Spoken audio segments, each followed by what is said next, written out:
Alhamdulillahilladzi asbahna wa asbahal mulku lillah wal izzatu wal qudratu lillah asbahna ala fitratil islam wa kalimatil ikhlas wa ala dini nabiyyina Muhammadin sallallahu alaihi wasallam wa asyhadu an la ilaha illallah wahdahu la syarikalah wa asyhadu anna Muhammadan abduhu wa rasuluh amma ba'du. Faqala Allah Ta'ala fil Qur'anil Karim, a'udzu billahi minasyaitonir rajim. Ya ayyuhalladzina amanu in ja'akum fasiqun binaba'in fatabayyanu an tusibu qauman bijahalah fatusbihu ala ma fa'altum nadimin. Alhamdulillah, kita bersyukur kehadirat Allah Subhanahu wa Ta'ala atas limpahan nikmat dan rahmatnya.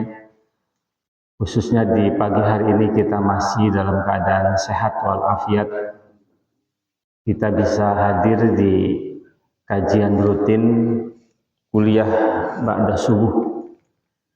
Insya Allah kegiatan-kegiatan seperti ini merupakan kegiatan yang penting untuk terus kita jaga, karena banyak hal manfaat yang bisa kita dapat dari kegiatan-kegiatan rutin ini. Selain kita bisa bersilaturahmi dengan sesama ikhwatu iman, juga kita bisa sekaligus thalabul ilmi, saling menyapa, saling berdoa atau saling mendoakan.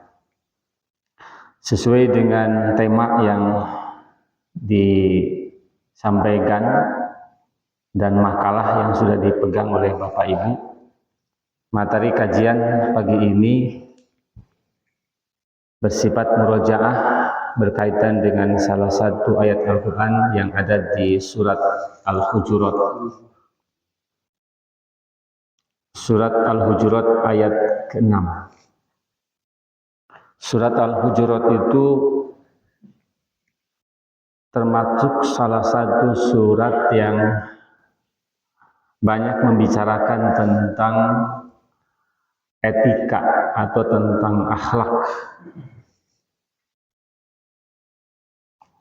Seperti yang disampaikan oleh Ar-Razi dalam tafsir Mafatihul Ghaib.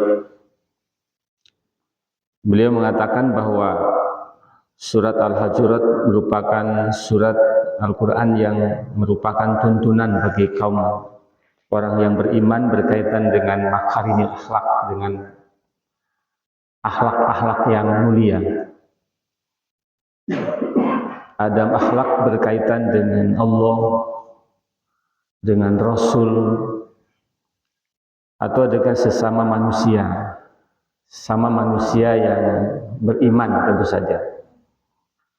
Oleh karenanya di surat ini Allah mengulang kata ya ayyuhalladzina amanu itu sampai 5 kali. Sebuah panggilan kemesraan. Allah memanggil dari manusia yang paling berharga yang ada pada diri manusia, yaitu iman. Jadi surat ini tentang bagaimana membangun soliditas, membangun kebersamaan antar sesama orang beriman. Di antaranya di ayat ini Allah bicara tentang bagaimana akhlak terhadap Allah, terhadap Rasul secara khusus, termasuk juga orang-orang yang fasik. Orang yang fasik itu orang yang beriman tetapi mereka melakukan perbuatan-perbuatan yang melanggar, perbuatan-perbuatan yang keluar dari koridor agama.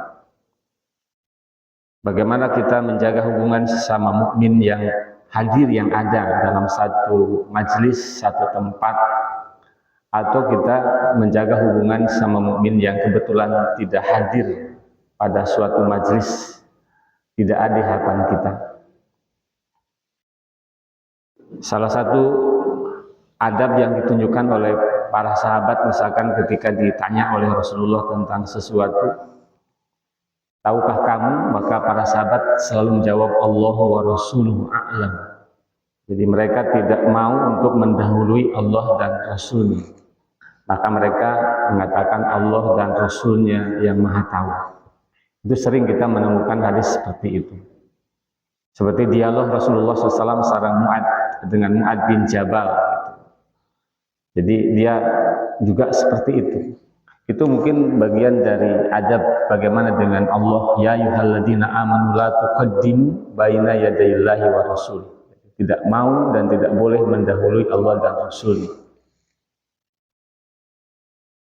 Kemudian adab dengan sesama mukmin yang hadir. Itu ada ayat mengatakan la yaskhar qaumun min qaumin, tidak boleh mencela, merendahkan, menghina, memberikan lakob-lakob, panggilan-panggilan yang buruk. Wala talmizu wala tanabazu bil alqab. Kemudian juga tidak boleh ghibah, suudon, istanibu katsiran minadh-dhon. Jadi ghibah, suudon itu biasanya dialamatkan kepada sesama mukmin yang kebetulan tidak ada di tempat itu. Nah, itu pun harus dijaga. Nah, tentu saja dalam kesempatan ini kita tidak akan membahas secara keseluruhan surat Al-Hujurat, tetapi kita pilih salah satunya adalah surat Al-Hujurat ayat ke-6. Yaitu ayatnya tadi sudah saya bacakan di makalah di nomor 1. A'udzubillahi minasyaitonirrajim. Ya ayyuhalladzina amanu, wahai orang-orang yang beriman, in ja'akum fasikun, jika datang kepada kamu fasikun, orang fasik. Fasik itu di bawah ada penjelasan kharijun an hududiddin au asyar'i. Jadi fasik orang yang telah keluar dari batas-batas agama atau syariat.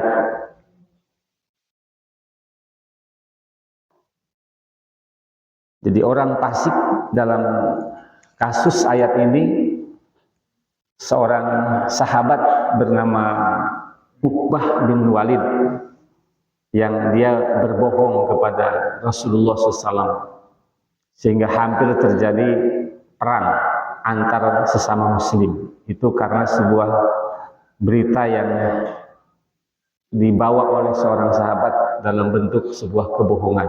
Nah, maka fasikun itu dalam arti seperti itu. Jadi seorang muslim, seorang beriman melakukan kebohongan, maka Allah menyebut di ayat ini sebagai orang yang fasik. Kata Allah, apabila orang fasik itu membawa binabain, membawa berita. Apa berita itu, Pak? Berita itu ya informasi yang isinya bisa baik, bisa benar, bisa salah. Mayah tamilul kadib wasik. Jadi berita itu informasi yang disampaikan yang bisa benar, bisa salah. Tidak setiap informasi itu selalu benar. Jadi kadang benar, kadang salah. Benar artinya sesuai dengan kenyataannya. Bohong itu tidak sesuai dengan kenyataannya. Antusibu qauman bijalah, supaya kamu tidak menimpakan gara-gara berita yang tabayyanu, maka tabayun. Tabayun itu artinya adalah teliti dengan hati-hati. Jangan langsung informasi itu diterima begitu saja. Antusibu qauman bijalah, supaya kalian tidak menimpakan pada suatu kaum dengan menimpakan yang buruk karena tidak adanya informasi yang benar, bijahalah dengan kebodohan dalam arti ketidaktahuan. Patusbihu ala ma fa'altum nadimin, yang kemudian menyebabkan atau menjadikan menyesal atas apa yang dilakukan. Jadi Al-Quran bagi kita sebagai petunjuk dalam segala hal, termasuk dalam konteks informasi. Terlebih kita hidup sekarang di dunia yang begitu mudah kita mendapat informasi. Ya, berapa ratus mungkin ribu berita yang kita terima dan masuk di HP kita, seperti banjir yang setiap saat itu bisa datang. Kita pun sangat mudah untuk bisa mengakses informasi apa yang terjadi hari ini di Sudan misalkan yang dialami oleh kaum muslimin.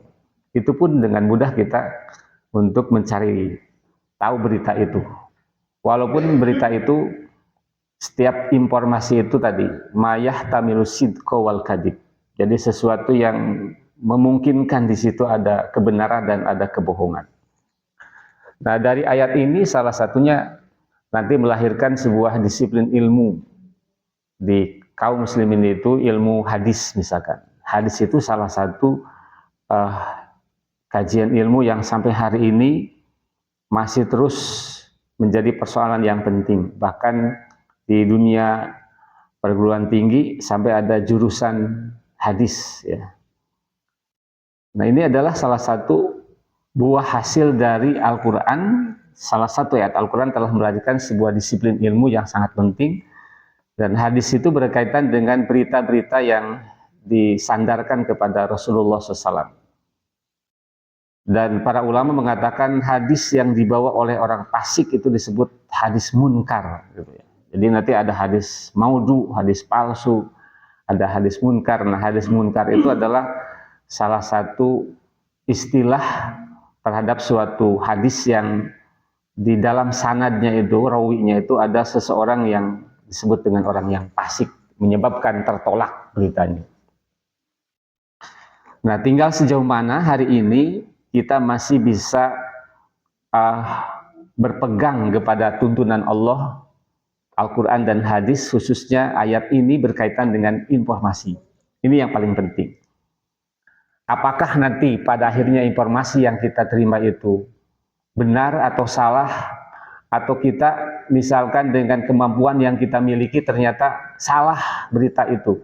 Terlepas dari benar salah dari sisi hasil, yang penting prosesnya kita sudah menggunakan Al-Quran sebagai tuntunan. Itulah pentingnya barangkali bahwa Quran sebagai petunjuk bagi manusia dalam segala hal, termasuk dalam hal informasi. Nah, tentu saja kita hidup pada hari ini sangat berbeda dengan kehidupan pada masa ayat Al-Quran ini turun. Ya, katakanlah Al-Quran itu turun di abad ke-6. Kita sekarang sedang hidup di abad 20. Nah, berarti sudah terpaut paling tidak 14 abad, 1400 tahun. Ternyata Al-Quran masih relevan pada sampai hari ini. Gitu. Itu maksud saya. Kalau bicara kita mungkin 300 tahun yang lalu, kita belum ada. Masyarakat kita tidak semudah seperti hari ini mendapat informasi. Dan ternyata teknologi itu bisa merubah perilaku manusia.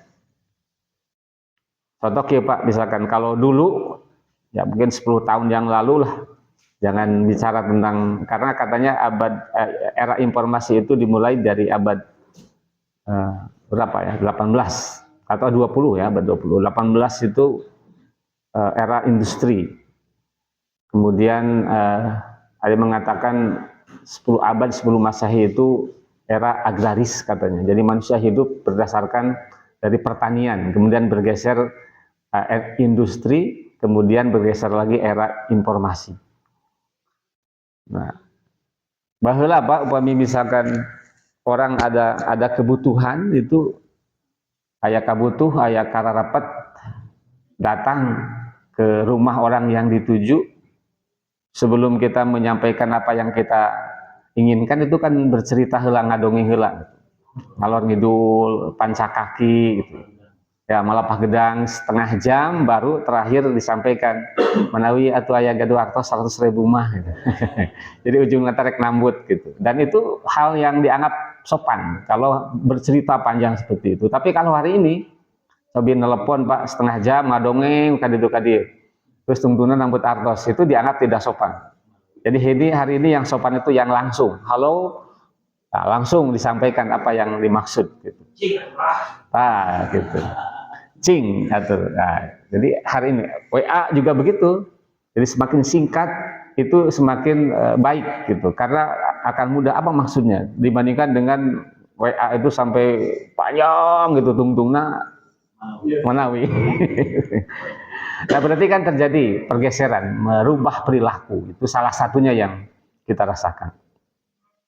Ya, kembali ke ayat ini, kita akan bicara tentang beberapa kasus, beberapa kejadian berkaitan dengan kurang telitinya di dalam mengakses sebuah berita.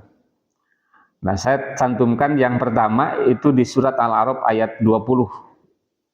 Pasti ayat ini kita sudah paham tentang Nabi Adam alaihissalam. Jadi kalau kita hari ini bicara tentang hoax, non-hoax apa? Berita bohong, hoax, beda sareng hoax gitu ya. Hoax. Hoax itu tentang berita bohong. Kalau kita bicara tentang berita bohong, ternyata berita bohong itu bukan hanya hari ini, tetapi sejak pertama kali Nabi Adam adalah katanya sebagai korban pertama, korban dari hoax itu, berita bohong. Kenapa kita hari ini berada di tempat seperti ini, di dunia ini?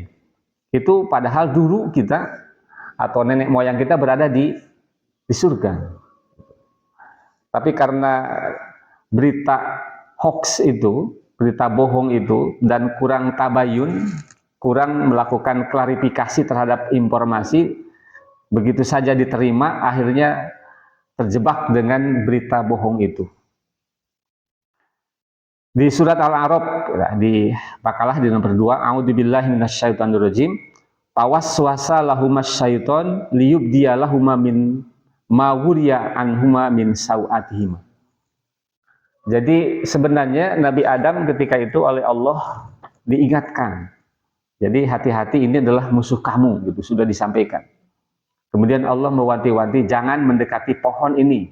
Ya, sering kita dengar, sudah hafal ayatnya, wala taqroba hadhihi syajarata fatakuna minadh dhalimin. Itu sudah jelas tentang hal itu. Tapi ternyata Nabi Adam masih juga tergoda, tertipu. Bahkan setan itu mampu memutarbalikan gitu. Jadi yang asalnya oleh Allah dilarang mendekati, ini menjadi benar-benar mendekati. Di ayat itu Allah menyatakan waswasa lahumas syaiton. Waswasa. Apa waswasa itu? Nah, waswas kan muncul istilah waswas. Apa waswas itu? Kalau waswas itu ragu-ragu gitu ya. Jadi waswas itu ada orang yang mau sholat itu seberapa kali takbir itu ya. Ada orang yang di jamban bulak-balik gitu. Itu karena ada waswas gitu. Ketika wudhu teh asa ente ngusap sirah tadi tanya wudhu deui gitu. Asa seueur apa perasaan-perasaan yang membuat tidak yakin sehingga bulak-balik terus kacai. Atau orang yang mau sholat takbir itu sampai diulang-ulang itu karena was-was gitu. Nah, itu was-was. Kalau ini di sini was-was bukan was-was itu, tapi waswasa yuwaswisu artinya membisikkan. Kalau saya buka di kamus itu ternyata was-was itu ada juga artinya adalah waswasa itu al-khuliyyu. Jadi suara gerincing emas gitu, kira-kira begitu. Jadi upami cincin murag itu suaranya itu bentennya sarang suara baskom murag punya. Nah gitu. Jadi upami baskom murag itu suaranya sarang benten, sarang cincin emas yang jatuh. Itu lebih menarik yang mana? Mas. Ya, mas. Gitu. Sering ya, suaranya itu menarik gitu. Cobian kayak gitu. Gitu. Pasti di tayangan ya, teman. Ya. Alamun baskom murag di tayangan arti carekan teman. Ya, apa artinya waswasa itu artinya membisikkan sesuatu yang membuat penasaran. Karena memang membisikkan itu, berbisik itu lebih orang sangat terkesan dengan bisikan itu, penasaran gitu. Jadi kalau ada orang yang sedang bisik-bisik itu membuat orang menjadi penasaran, apa sebenarnya yang sedang dibisikkan. Tetapi bisikan itu biasanya kesannya itu tidak positif gitu. Jadi kalau selama duduk itu ada berbisik kayak gitu. Itu kan kesannya itu tidak baik gitu. Jadi berbisik itu satu membuat orang penasaran, ingin tahu apa yang dibisikkan. Yang kedua, memang kesannya tidak baik gitu. Makanya Rasulullah melarang kalau kamu sedang berduaan, sedang bertiga, maka yang berdua tidak boleh bisik-bisik. Gitu. Kenapa? Ya tadi, karena bisik-bisik itu kesannya tidak baik. Nah gitu. Nah, walaupun yang dibisikkan itu hal-hal yang baik mungkin ya, tetapi kesannya tidak baik. Nah, terlepas dari itu, yang jelas setan itu juga membisikkan, bisikan maut. Jadi bisikan yang membuat menjadi penasaran. Apa yang dibisikkan oleh setan kepada lahuma, bukan hanya kepada Siti Hawa atau Nabi Adam, tapi lahuma kepada keduanya. Jadi Nabi Adam dan Siti Hawa, suami istri itu kena bisikan dari setan. Liyubdiya lahuma mawuriya anhuma min sawatihima, supaya menampakkan untuk keduanya apa yang tertutup dari auratnya. Coba kalimatnya perhatikan, membukakan yang tertutup. Berarti sebenarnya asalnya terbuka atau tertutup? Nah, asalnya tertutup. Berarti siapa yang membuka? Nah, itu dia. Jadi asalnya itu tertutup, kemudian dibisikkan agar dibuka. Berarti kalau terbuka itu bukan hukum asalnya, tapi hukum asalnya dia tertutup, auratnya tertutup, tapi kemudian setan membisikkan agar aurat itu terbuka. Berarti yang membuka aurat itu dari mana itu? Nah, jadi itu. Al-aslu nama tertutup. Sekarang banyak yang membuka aurat. Dari mana itu bisikannya itu? Nah, seperti Nabi Adam itu sampai akhirnya nanti dia menutup auratnya itu dengan daun-daun yang ada di tempat itu, daun-daun yang ada di surga itu. Ya, karena asalnya tertutup. Berarti hati-hati dengan bisikan-bisikan yang membawa untuk kemudian aurat menjadi terbuka. Ingat ayat ini. Ya. Walaupun itu alasannya mode dan seterusnya, yang jelas di ayat ini Allah sudah menunjukkan bahwa pada dasarnya itu tertutup, tapi kemudian menjadi terbuka, itu karena ada bisikan itu. Waqala, dan setan itu mengatakan, mana hakuma rabbukuma an hadhis syajarah. Jadi tidak melarang kamu Tuhanmu dari pohon ini, dari mendekati pohon ini. Di surat Toha ayat 120 itu disebut dengan kalimat syajaratul khuldi. Jadi setan menyebutnya dengan syajaratul khuldi. Di pohon apa itu? Pohon khuldi. Saur saha? Saur setan. Jadi Allah tidak pernah menyebut nama pohon itu. Di surat Toha setan menyebutkan pohon khuldi. Jadi orang sok tuturut gitunya.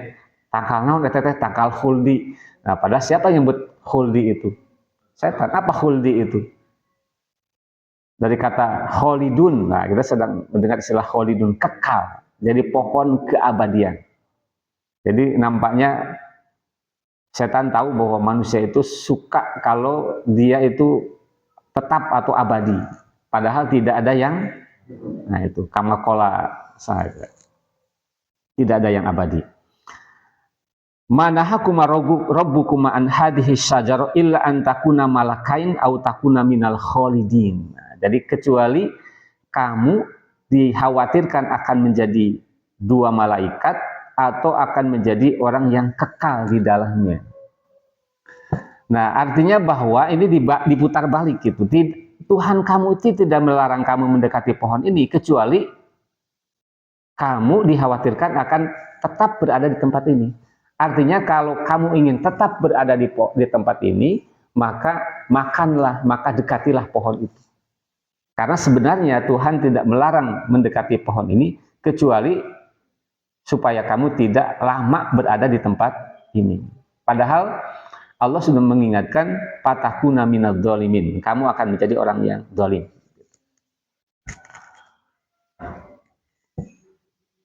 Akhirnya bagaimana Pak? Nabi Adam mereka tergoda dengan berita yang dibawa oleh setan itu. Jadi harusnya ditabayun, apakah benar berita ini? Nah, ini berkaitan dengan berita. Dia akhirnya kemudian mendekati pohon itu dan terusirlah setan dari surga. Nah, sekarang kita berada di tempat ini. Coba kalau Nabi Adam ketika itu tidak mendekati pohon itu, kira-kira kita berada di mana tempatnya? Di surga. Bagaimana kira-kira Pak suasana surga itu?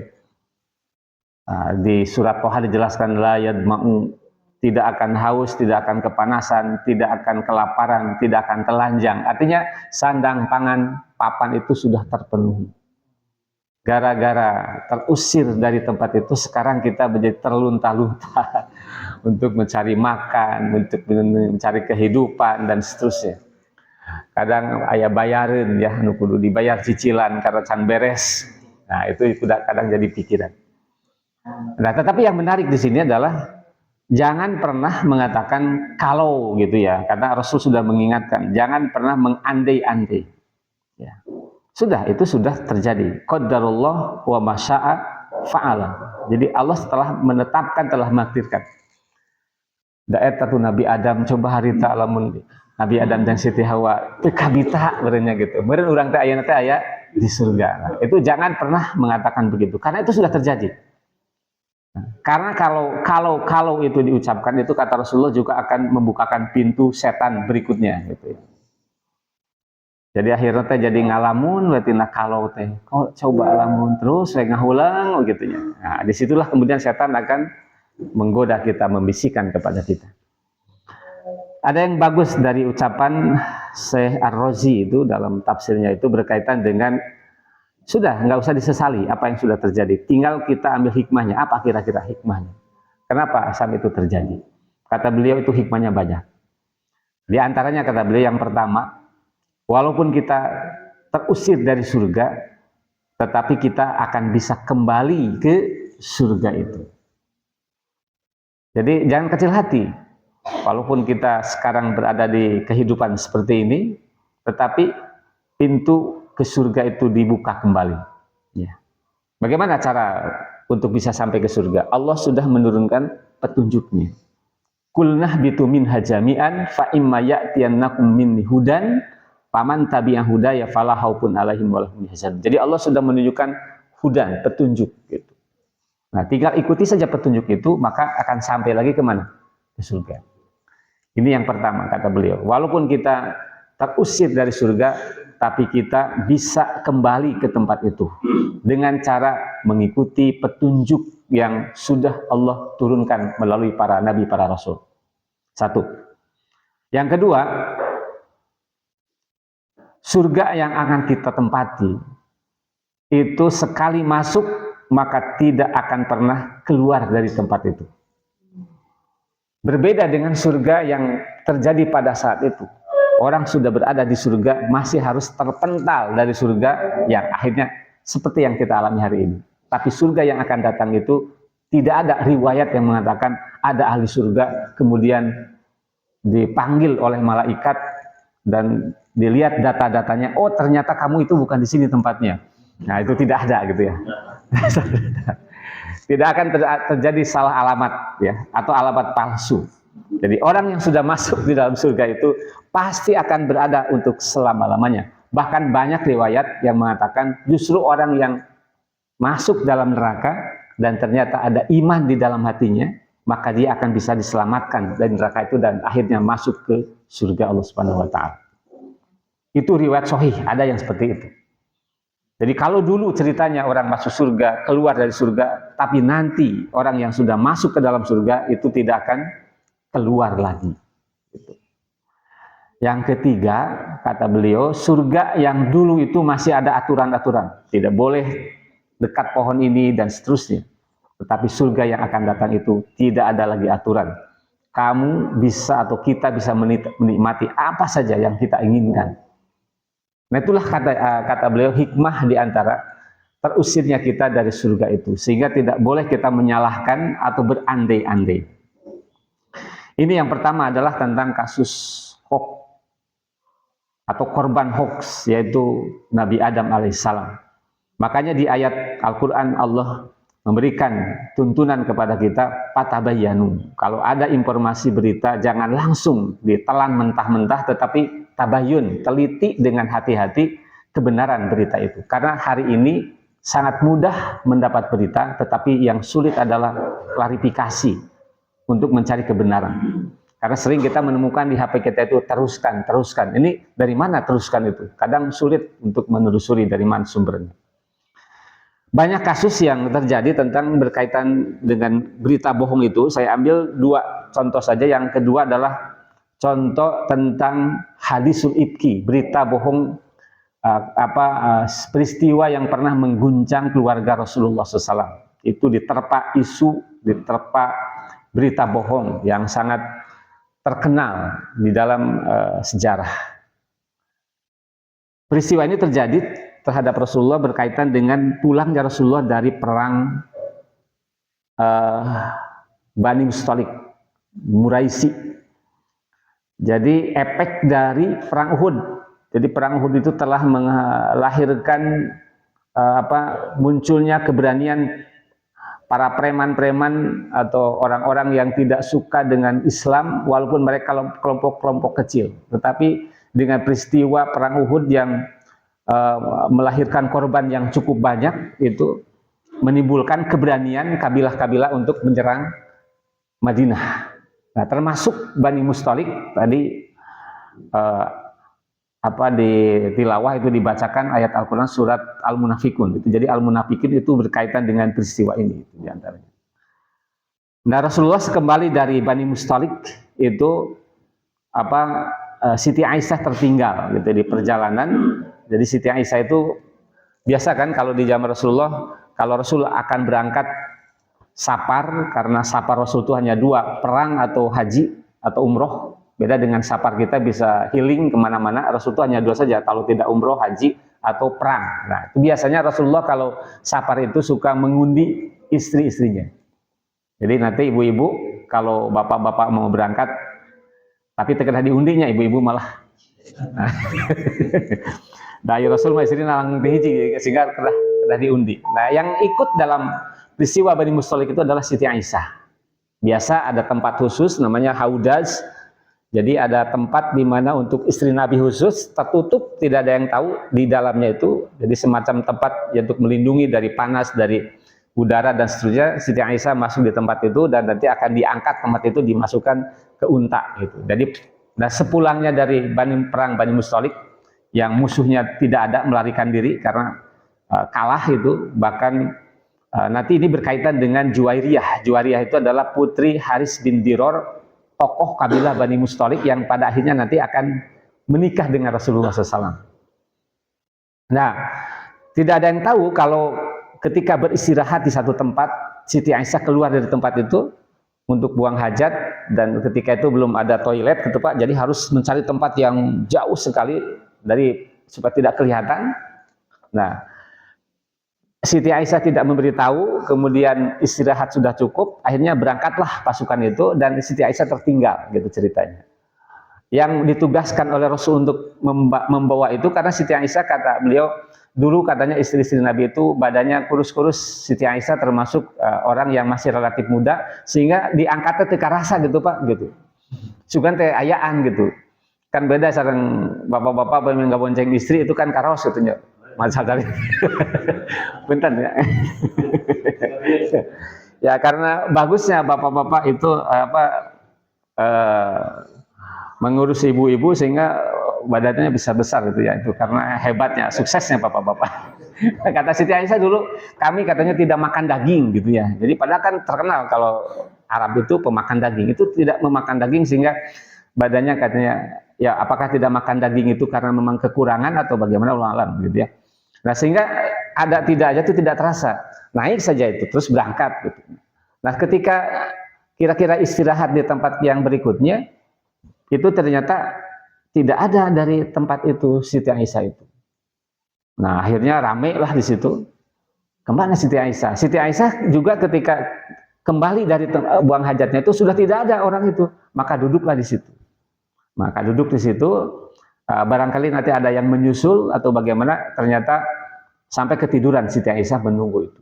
Di belakang biasa kata Rasulullah, biasanya dalam peperangan itu Rasul suka menyimpan orang khusus di belakang sebagai tim penyapu untuk barangkali ada yang tertinggal.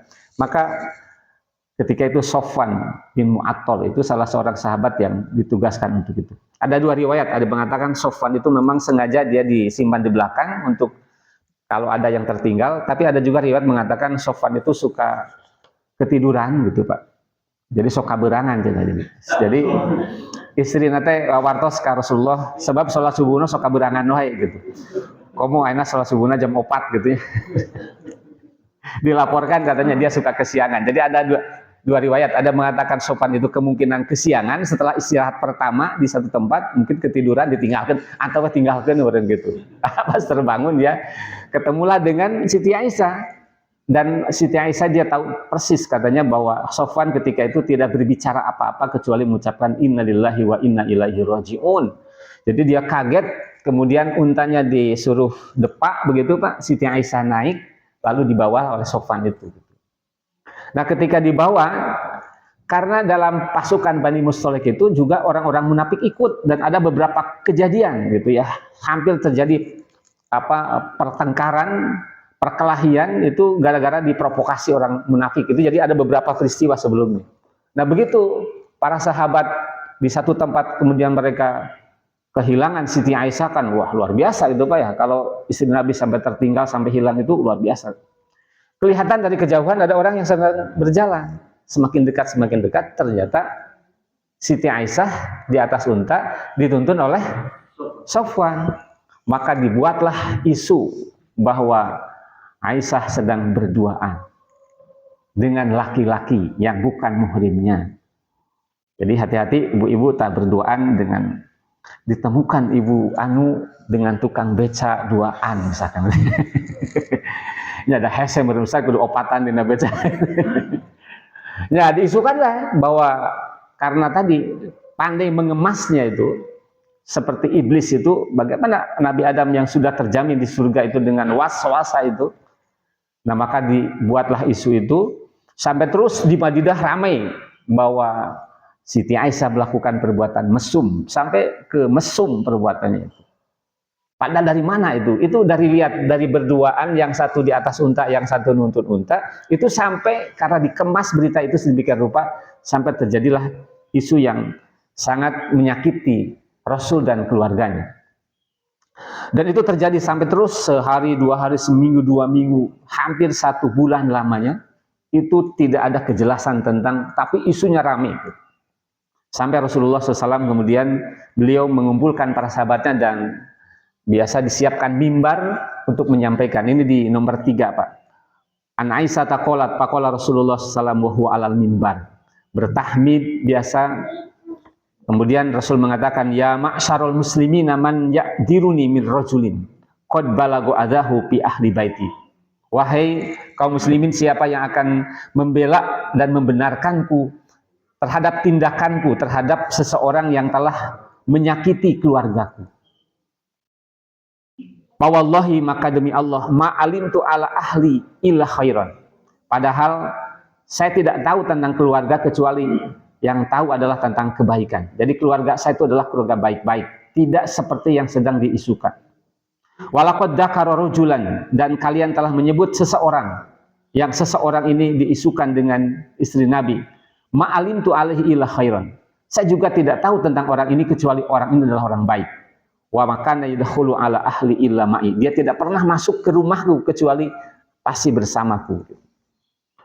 Di sini bagaimana Rasulullah mengajarkan kepada kita menangkap berita yang belum jelas. Walaupun Rasul itu sudah ada dalam pikirannya, ini pasti biang keroknya adalah Abdullah bin Ubay bin Salul, tokoh munafik itu. Karena sudah ada fakta-fakta sebelumnya. Tapi Rasul tidak punya bukti dalam hal ini, sehingga Rasul tidak menyebut nama. Hanya mengatakan rojulan, seseorang yang telah menyakiti keluargaku. Nah kita di sini diajarkan tentang kalau berita itu belum jelas kebenarannya, walaupun orang itu sudah disebut dengan jelas, maka jangan menyebut orang dulu, tapi sebutlah seseorang seperti Rasul. Ini adalah petunjuknya. Yang kedua, yang diisukan jelas namanya ada Sofwan, tapi ini isu juga belum jelas Karena tidak ada saksi, tidak ada bukti, maka Rasul mengatakan an rojulin, tentang rojulan, tentang seseorang. Itu satu hal. Kemudian Rasulullah ketika mengatakan siapa yang akan membenarkanku tentang seseorang ini, maka berdirilah yang namanya Sa'ad bin Mu'ad. Jadi kabayang Pak, orang sedang suasana, sedang mendengarkan apa yang disampaikan oleh Rasulullah, dan Rasul meminta siapa yang akan membelaku tentang seseorang yang telah mengganggu keluargaku. Berdirilah orang bernama Sa'ad bin Mu'ad. Sa'ad bin Mu'ad ini adalah tokoh Ansor yang kebetulan dia asalnya dari Aus. Kan ada dua, Aus dan Khazraj. Jadi Ansor itu Aus dan Khazraj. Dan ketika itu sudah tidak ada istilah Aus dan Khazraj, karena itu adalah masa jahiliyah. Orang berperang atas nama kabilah itu jahiliyah. Mereka sudah dibentuk, sudah diikat dengan ikatan yang namanya kaum Ansor, para penolong, para pembela. Tapi ketika itu berdirilah orang bernama Sa'ad bin Mu'ad mengatakan, wahai Rasulullah, kalaulah engkau memerintahkan kepadaku dan orang yang engkau maksud itu berada di kelompok aku, yaitu Aus, nah sudah mulai masuk dengan kata-kata Aus, maka saya siap untuk memenggal lehernya, asal engkau memerintahkan aku. Kalau memang orang itu ada di kelompok saya yang mencoba untuk menyakiti dan mengganggu keluarga engkau. Tetapi kalau orang itu, kata dia, berada di saudara kita sebelah Khazraj, maka asal ada perintah, saya pun siap. Jadi bagaimana loyalitas para sahabat kalau sudah menyangkut kehormatan Rasulullah. Ketika disebut nama-nama Khazraj, nah mulailah terbakal. Namanya Sa'ad bin Ubadah, itu adalah seorang yang soleh. Dia seorang tokoh dari Khazraj. Karena dia menyebut-nyebut nama Khazraj, maka dia pun berdiri. Dia mengatakan bahwa engkau berbohong, katanya. Bahwa engkau tidak mungkin mampu untuk membunuh kalau itu berada di Khazraj. Berdiri lagi Usaid bin Hudair.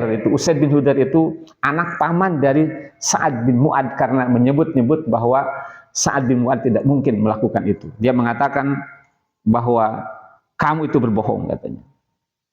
Kami mampu untuk membunuhnya. Dasar munafik. Nah, dasar kamu munafik. Kamu suka melindungi orang-orang munafik. Karena Abdullah bin Ubay bin Salul itu dari kelompok Khazraj itu. Jadi kabayang Pak, dari isu yang belum jelas telah melahirkan suasana yang panas, sampai akhirnya Rasul kemudian mendiamkan para sahabat. Ya, Rasul kalau sudah begitu mereka langsung turun lagi. Temperaturnya itu langsung turun gitu ya. Langsung dingin lagi. Jadi Rasul dalam suasana sedang kalut, ini muncul lagi hal seperti itu. Nah, betapa kadang isu yang tidak jelas bisa membuat manusia dan suasana menjadi panas. Akhirnya Rasulullah tidak menemukan informasi yang jelas, kemudian Rasulullah memanggil Siti Aisyah. Dan Siti Aisyah itu tidak tahu tentang peristiwa itu. Ya, orang makasih pasipan apal banyak. Mungkin harita beren HP-na duka CF baterai atau daya kuota gitu. Siti Aisyah termasuk orang yang terakhir tahu, dan dia mendengar desas-desus itu yang sudah meramai itu, karena pulang dari perang itu Siti Aisyah jatuh sakit. Kemudian ketika keluar mendengar dari orang bernama Mistoh. Nah, nanti ini penting orang ini. Mistoh itu adalah saudaranya, masih ada hubungan darah atau saudara dengan Abu Bakar. Kan beda nasib. Abu Bakar orang kaya, Mistoh itu saudaranya miskin. Sehingga Mistoh itu dibantu kehidupannya oleh Abu Bakar. Nah, Siti Aisyah baru tahu ternyata sedang ramai. Dan dia ingat-ingat, oh iya mungkin itu peristiwa itu ketika dia dengan Sofwan itu. Maka akhirnya Rasul pun tidak tahu apa yang sebenarnya dipanggil Siti Aisyah. Oleh kata Rasul mengatakan kepada Siti Aisyah, wahai Aisyah, kalaulah ini benar, apa yang diisukan ini, dan engkau memang benar melakukan perbuatan itu sesuai dengan informasi yang ada, maka bertobatlah kepada Allah. Pasti Allah akan menerima tobatmu. Dan kalau itu tidak benar, maka Allah akan membersihkanmu dari tuduhan itu. Kebayang Pak, bagaimana seorang istri dengan yang relatif masih muda, ketika ada isu seperti itu, suaminya mengatakan begitu, seakan-akan suami itu mempercayai apa yang sedang terjadi. Padahal Rasul tidak tahu apa yang sedang terjadi, makanya Rasul bertanya langsung kepada Siti Aisyah. Maka Siti Aisyah dalam situasi seperti itu, dia menoleh kepada bapaknya, kepada Abu Bakar. Berkurang bapak, berikan tanggapan tentang apa yang dikatakan oleh Rasul itu. Kalau kamu melakukan bertobatlah, kalau tidak melakukan Allah akan membersihkan. Abu Bakar tidak bisa berkata apa-apa karena sama tidak tahu apa yang harus dilakukan. Bertanya kepada ibunya juga sama. Maka Siti Aisyah mengatakan menangis ketika itu tidak bisa tertahan bagaimana suasana batin. Karena Siti Aisyah dalam situasi di mana ya kalau ngaku terus masa Pak, lamun teu ngaku teu anu percaya. Kata seperti kata. Mau mengaku bahwa dia melakukan, tidak merasa dan tidak melakukan hal seperti itu. Karena kata Siti Aisyah, Sofwan itu tidak mengatakan apa-apa kecuali ucapan innalillahi. Setelah itu kemudian dia naik di untanya dan Sofwan itu menuntunnya. Tetapi kalau misalkan dia tidak mengatakan, tidak ngaku, tidak ada yang percaya karena sudah begitu viralnya berita ketika itu. Bagaimana kira-kira dalam situasi yang berat seperti ini, dalam fitnah yang seperti ini? Siti Aisyah itu ternyata luak liuk neangan tambang, Pak. Luak liuk neangan tambang, misalkan kamu naon tambang kira-kira. Itu kan. Ya karena ada suasana yang sangat berat, fitnah yang luar biasa. Atau luak liuk neangan sugan ayah sasabaigon gitu ya. Itu tidak. Kita akan melihat bagaimana Siti Aisyah seorang istri muslimah yang dibina oleh Rasulullah itu. Bagaimana peranan Al-Quran, apakah bisa menjadi solusi? Nah, itulah di nomor 4. Maka Siti Aisyah mengatakan dia ingat kepada salah satu firman Allah di surat Yusuf ayat 18. Gitu. Ya, biasanya favorit surat Yusuf tadi aosku ibu-ibu menuju hamil biasanya gitu. Tapi lupa bahwa Nabi Yusuf itu pernah dimasukkan ke dalam sumur, nah gitu. Jadi pas lahir teh budakna teu pati kasep gitu, alah dikunclung kan.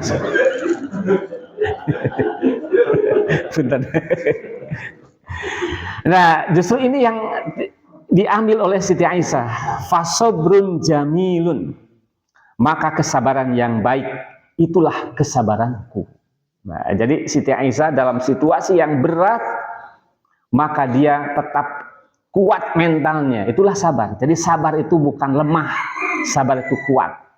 Walaupun kita kadang kalau mengatakan kata sabar pasti kesannya lemah. Sabar, lamun gering teu cager-cager, sing sabar.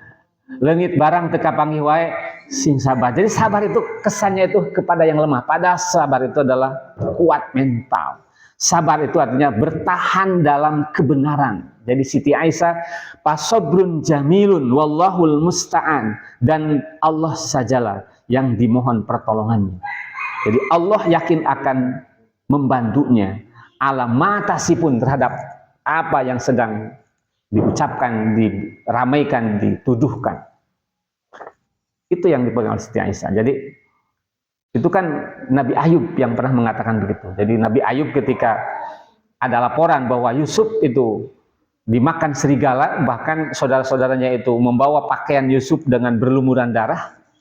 Tetapi Nabi Ayub itu tahu bahwa saudara-saudara Yusuf itu sudah ada gelagat, dia itu memang tidak suka dengan Yusuf.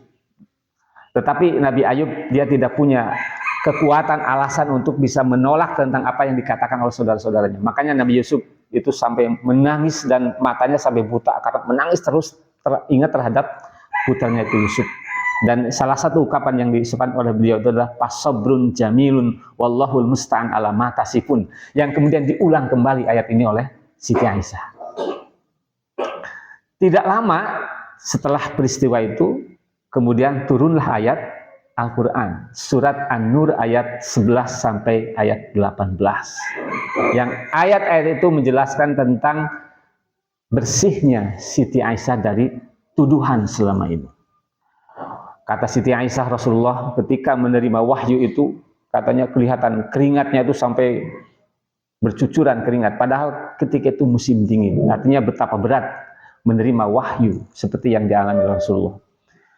Tersenyumlah Rasulullah, kemudian menyampaikan Abu Bakar dan ibunya, sampai Abu Bakar dan ibunya membujuk Siti Aisyah untuk mendatangi Rasulullah dan mengucapkan terima kasih kepada Rasulullah. Tapi Siti Aisyah rupanya masih kena ayat ada nampak. Nah gitu deh, rada kehil keneh juga. Kata Siti Aisyah, tidak, saya tidak akan mengucapkan terima kasih kepada Rasulullah kecuali saya akan memuji Allah Subhanahu wa taala. Maka turunlah ayat itu. Nah, dalam peristiwa itu bagaimana kaum muslimin menerima berita. Itu saya baca di tarikh itu ada 3 kelompok sikap kaum muslimin berkaitan dengan peristiwa itu. Ada kelompok pertama yang mereka tidak percaya. Jadi sejak awal tidak percaya. Termasuk Abu Ayyub Al-Ansori. Ini adalah orang yang kita ingat ketika Rasulullah hijrah dari Mekah ke Madinah, di mana semua orang ingin kalau Rasul itu singgah di rumahnya, tetapi ternyata unta itu singgahnya di Abu Ayyub Al-Ansori. Nah, Abu Ayyub Al-Ansori dan beberapa orang ketika mendapat isu berita itu langsung menolak, tidak percaya, tidak mungkin seorang istri Rasul melakukan itu. Apalagi ini juga menyangkut pribadi Rasulullah SAW. Jadi ada orang yang tidak percaya, artinya bahwa kalau ada isu yang tidak jelas, apalagi isu ini berkaitan dengan orang mukmin atau orang yang ditokohkan di kalangan orang mukmin, maka jangan mudah untuk mempercayainya. Itu kelompok yang pertama. Kelompok yang kedua, ini adalah kelompok yang mayoritas paling banyak. Ketika menerima berita itu, dibaca, dilihat, langsung delete. Gitu. Sampai di HP-nya mungkin dilihat, sampai di dia wakaf berhenti, kemudian delete. Itu yang paling banyak. Dan yang ketiga, ada kelompok yang baca, kemudian share, komen gitu. Kepo, tanya sini, tanya situ. Itu ternyata hanya 3 orang saja yang seperti itu. Jadi kira-kira kalau hari ini mana yang paling banyak? Share, komen. Makanya sering kita mendapatkan video atau SMS di atasnya teruskan. Teruskan gitu, terus saja diteruskan gitu ya gitu. Padahal dia belum baca secara tuntas, belum menonton secara keseluruhan. Sebab orang biasa nonton video short, jadi langsung gitu. Jadi lamun parada panjang teh Koream gitu. Jadi baca judulnya langsung share. Itu di zaman Rasul hanya 3 orang, yaitu satu Mistoh, yang kedua yang kedua itu namanya Himnah, yang ketiga bernama Hasan bin Sabit. 3 orang, Mistoh, Hasan, dan Himnah. 3 orang ini yang ikut menceritakan tentang itu. Dan setelah turun surat An-Nur, nanti di surat An-Nur itu kan orang yang menuduh berzina kepada wanita yang baik-baik itu kadang ada hukumannya. Nah, ketika Mistoh itu terlibat dalam peristiwa itu, maka yang paling tersinggung dengan peristiwa itu adalah Abu Bakar. Jadi Abu Bakar orang yang selalu memperhatikan kebutuhan Mistoh, ternyata Mistoh terlibat dalam isu yang menyangkut kehormatan keluarga Abu Bakar secara tidak langsung. Maka ketika itu Abu Bakar bersumpah, demi Allah, kata Abu Bakar, maka Mistoh, sampai detik ini saja saya tidak akan lagi membantu kamu. Jika nama datang ke RW, coret cenata tina BLT na eta. Bantuan coret, kenapa? Tersinggung, sampai bersumpah tidak akan. Wajar tuh Pak kira-kira? Wajar kan ya, sebagai orang manusia biasa ketika tersinggung perasaannya kemudian bereaksi seperti itu. Sampai turun ayat Al-Quran ini Pak, nomor 5, surat An-Nur ayat 22. Kata Allah, wala ya'tali ulul fadli minkum wassa'ah. Kata Allah, jangan bersumpah, yaitu sumpah tidak akan memberi lagi bantuan. Ulil fadli minkum wassa'ah, orang yang diberi karunia oleh Allah kelebihan harta, kekayaan, keleluasaan. Ayyutu ulil kurba, untuk tidak lagi membantu kerabatnya, saudaranya. Wal masakin, yang bisa jadi ya dulur ya miskin gitu ya. Wal muhajirin fi sabilillah, atau orang-orang yang berhijrah di jalan Allah. Wal ya'fu wal yasfahu, kata Allah, maafkan dan lapangkan dada untuk menerima hal itu gitu. Lalu Allah mengatakan, ala tuhibbuna ayyakfirallahu lakum. Apakah kamu tidak mau mendapatkan ampunan dari Allah? Jadi Abu Bakar dalam situasi ketika itu, teruskan untuk menolak dan menghentikan bantuannya atau mendapatkan ampunan dari Allah. Kira-kira mau pilih yang mana? Jadi kalau misalkan sudahlah, pokoknya saya sudah tersinggung, pokoknya sampai hari ini saya bersumpah tidak akan lagi untuk melakukan hal yang baik kepada orang ini, Saya kira itu haknya ya untuk melakukan itu. Tetapi kalau memaafkan itu lebih baik. Kira-kira Pak, mudah nggak dalam situasi seperti itu orang pernah menuduh yang bukan-bukan lalu kita harus memaafkan? Berat Paknya punya gitu. Di istilah kita ada istilah mudah memaafkan tetapi sulit untuk melupakan. Kalau sekadar memaafkan mudah tapi melupakan yang susah. Tapi mungkin nggak atau ada nggak orang yang sampai memaafkan? Ada. Siapa? Ya Abu Bakar. Abu Bakarnya dia memaafkan itu. Nah inilah di surat Al-Imran ya tentang orang bertakwa itu, ciri orang bertakwa itu alladzina yunfikuna fis-sarra'i wad-dharra wal kadiminal ghaido wal afina 'anin nas gitu. Afin itu artinya memaafkan seakan-akan tidak pernah ada peristiwa apapun. Maka Abu Bakar memilih untuk kemudian memaafkan. Nah ini adalah contoh peristiwa yang kedua berkaitan dengan berita bohong. Jadi berita bohong itu begitu luar biasa sampai tidak melihat siapapun gitu, termasuk orang yang sudah dalam keadaan mapan hidupnya seperti ya tadi Nabi Adam alaihissalam, dengan berita bohong itu bisa rusak. Rasulullah yang begitu sangat mulia, sangat dimuliakan, sangat terhormat, itu pun tidak luput dari hal seperti itu. Nah maka bagi kita tentu saja hidup di zaman ini yang sekali lagi sangat mudah untuk menerima berita, kita harus hati-hati dengan berita yang dibawa atau yang kita terima. Di hadis yang teratur di makalah bagian akhir, hadis nomor 6, an Abi Hurairah qala Rasulullah sallam kafa bil mar'i kadiban ayu hadisa bi kulli ma sami'a. Jadi kata Rasulullah, cukup seseorang dikatakan berdusta jika ia menceritakan segala apa yang ia dengar. Jadi dengar tetapi diteliti lagi tentang berita-berita itu. Apalagi berita itu menyangkut sesama mukmin, sesama muslim. Seperti yang diceritakan di surat Al-Hujurat, merupakan bimbingan dari Allah tentang adab akhlak terhadap sesama muslim. Itu saja barangkali Bapak Ibu yang bisa disampaikan pada pagi hari ini. Mudah-mudahan ayat yang kita kaji pada pagi ini bisa memberi manfaat ya, memberikan atau mengingatkan, bisa menguatkan ingatan kita kembali tentang pentingnya Al-Quran untuk dijadikan sebagai petunjuk oleh kita. Sekian yang bisa disampaikan. Terima kasih atas segala perhatian. Dan ditutup dengan doa Rabbana atina fid dunya hasanah wa fil akhirati hasanah wa qina adzabannar. Aqulu qauli hadza wa astaghfirullah li wa lakum. Assalamualaikum warahmatullahi wabarakatuh.